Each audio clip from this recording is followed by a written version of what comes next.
Gemini, welcome po sa Encourage 888. Ang reading na ito ay para sa entertainment at personal na reflection lamang. So, gamitin lamang yung mga mensaheng tutugma sa iyong situation. So, ngayon ang tatanong natin, sino ang taong hindi makamove on sa'yo? Okay? Give me the message for Gemini. Sino ang taong hindi makamove on sa'yo? Give me the message for Gemini. Sino tong taong hindi makamove on sa'yo?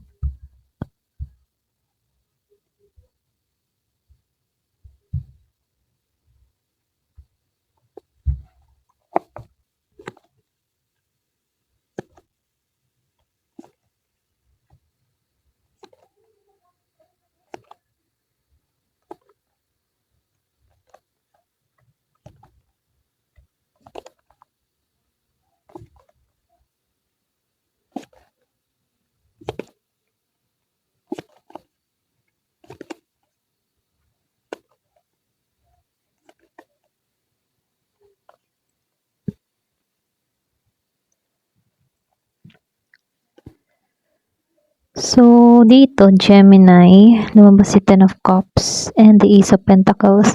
Yung iba sa inyo, pwede meron kang kadiling dito na Scorpio, Cancer, or Pisces. Meron din ako nakikitang Earth sign, Taurus, Virgo, or Capricorn. Kumbaga dito, sa Ten of Cups, posible, meron ditong taong nakikita ka bilang isang bahagi ng happiness niya. Kumbaga, nakaramdam tong tao na to ng emotional fulfillment sa'yo. Posible rin iniisip pa rin ng tao na to yung magandang connection ninyo or pwede rin yung future na minsan niyang na-imagine na kasama ka. Okay? So, malakas ito yung water sign, Scorpio, Cancer, or Pisces kung meron kang kadiling na ganon. Then, nakikita ko rin dito, meron din opportunity sa inyong dalawa na para bang hindi natuloy or hindi nasayang. O yung parang hindi natuloy or pwede rin nasayang. Ano? So, meron ditong feeling na sayang. Dapat may nabuo sana, okay? Na ganito. May panghihinayang na nangyari tong taong ito sa'yo, okay? Meron na nakikitang Earth sign, Taurus, Virgo, and Capricorn. So, dito, lumalabas din dito itong Nine of Pentacles at itong si Ace of Swords upright. Malakas yung Earth sign and air sign. Meron ding Gemini, Aquarius, and Libra, Taurus, Virgo, and Capricorn sa part na to, no? Kumbaga, nakikita ka niya dito bilang isang independent na tao. Very confident ka ngayon. Nakikita ka niya dito na mas naging okay ka kahit wala siya. So, ironically, mas lalo siyang na-attract dito dahil nakikita niya na hindi mo na siya kailangan. Para bang na-attract siya sa'yo dito. Kaya lang dito sa Ace of Swords, meron siyang realization tungkol sa'yo. Para bang meron siyang biglang linaw sa isip niya. Okay? Kumbaga, itong tao na to, para bang meron siyang nalaman about sa'yo. Okay? Na kung saan, maaari siyang nagkakaroon dito ng urge na magsabi ng totoo or makipag-usap about sa'yo. Okay? Para bang meron siyang gustong aminin sa'yo. Okay?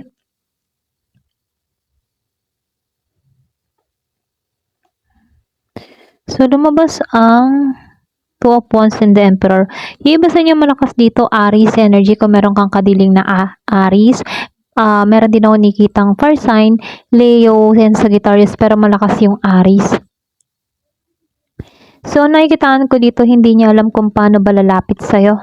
Meron siyang hesitation dito, meron siyang takot, or pwede rin nawawalan siya ng direction dito, okay? Gusto niyang gumawa ng move, pero pinipigilan niya yung sarili niya rito. Kaya lang dito, ito yung energy ng taong proud, or pwede rin control. Pwedeng itong tao na to, gusto niya hawakan ka sa sitwasyon, para bang may pagka-masculine energy to, okay? Yung bang tipo na matigas ang ulo, ayaw nang magpapakita ng vulnerability, ayaw niya nang siya yung kukontrolin, ganon. Ganon yung energy ng taong ito. Gusto niya, siya yung may hawak sa sitwasyon at ikaw yung kanyang control. Ganon. So, dito, Three of Wands and the Ten of Pentacles. Malakas ito ang first sign, Aries, Leo, Sagittarius. Then, meron din ako nakikitang Earth sign dito, Taurus, Virgo, and Capricorn. So, ibig sabihin dito, kahit hindi to kumikilos, may part sa kanya na para bang naghihintay, tumitingin pa rin siya sa possibility. Nagkakaroon kayo ng, para bang tumitingin siya ng possibility na magkaroon kayo dito ng reunion, ganon. Gusto niyang, parang umaasam-asam siya dito na magkita muli kayo, okay?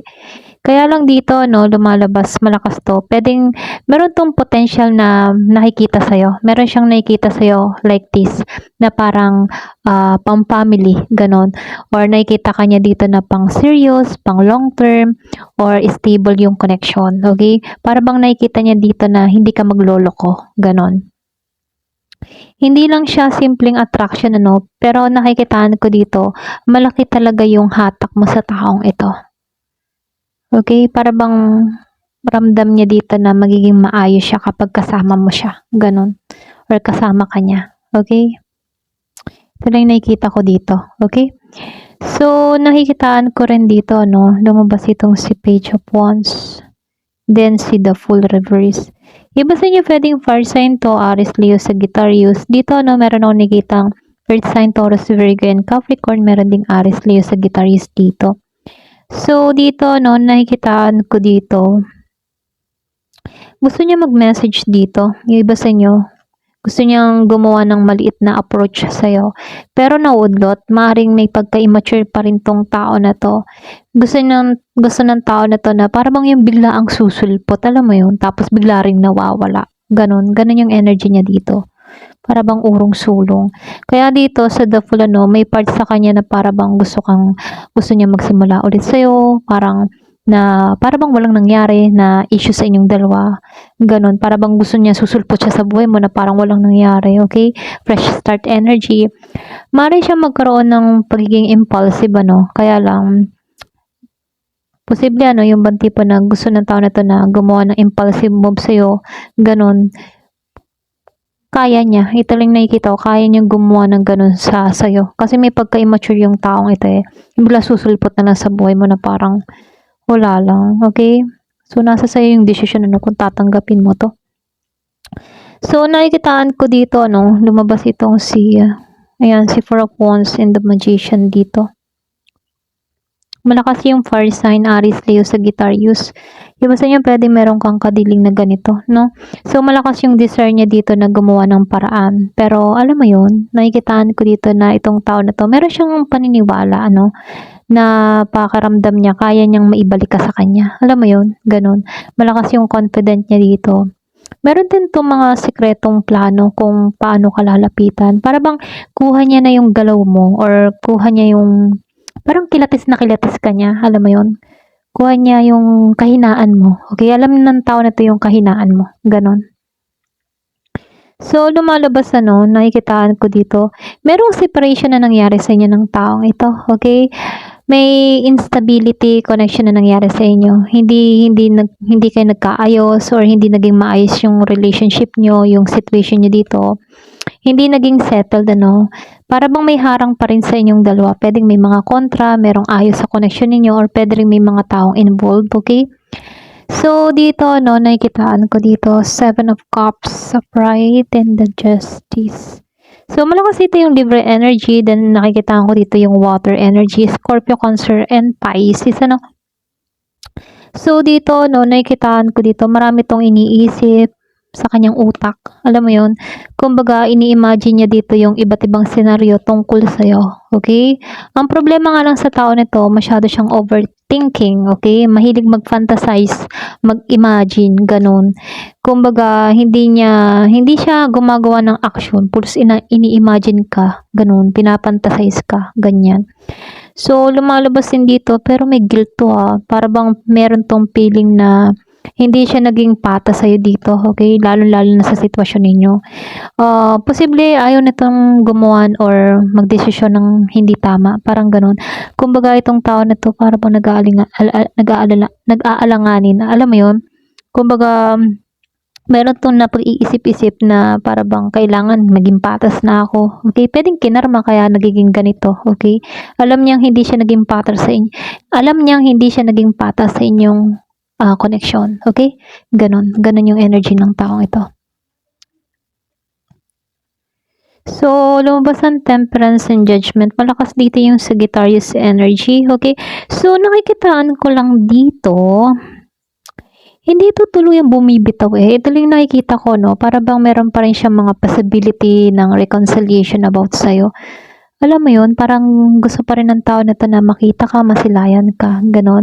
Gusto niya magkaroon ng balance, healing muna, okay? Para bang gusto ng tao 'to, kung babalik siya, healing muna, 'no? Ayaw niyang maulit muli yung mga dating nangyari sa inyo, okay?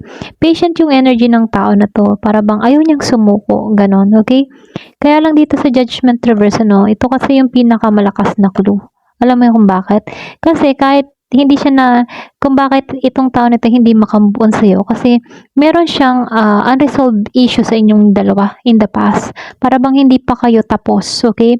Hindi pa lubusang matanggap or puwede ring, hindi maproseso yung nangyari, okay? Kaya may pagsisisi 'tong tao na 'to kaya umiwas, okay? Umiwas 'to, okay? At sa pag-iwas ng tao na 'to, dun pumasok yung importanteng realization sa taong ito, okay? Nagkaroon 'to ng realization kung hindi mo lang alam, ano. Kumbaga dito, meron ditong someone na may strong emperor energy pero very controlled siya, okay? Para bang gusto niya yung bang tipo na gusto niya, control siya, very, proud siya sa sarili niya, very independent 'tong tao na 'to. Ayaw niyang umamin sa kanyang nararamdaman, gusto niya muna ikaw ang aamin sa kanya, okay? Nakikita ka ng tao na 'to na bilang, alam mo yun, someone na puwedeng magkaroon ng serious and long term dito, okay, in the future. Pero ang nangyayari kasi dito, hindi nagiging tama or hindi natutuloy kasi mahilig siya mag-fantasize dito, okay? Mahilig siya mag-imagine, mag-fantasize, ganyan. Kaysa gumawa ng action sa'yo. Ayun, ito lang nakikita ko. Ayan, so kung nakarelate ka, comment ka down below. Thank you for watching. Love and peace.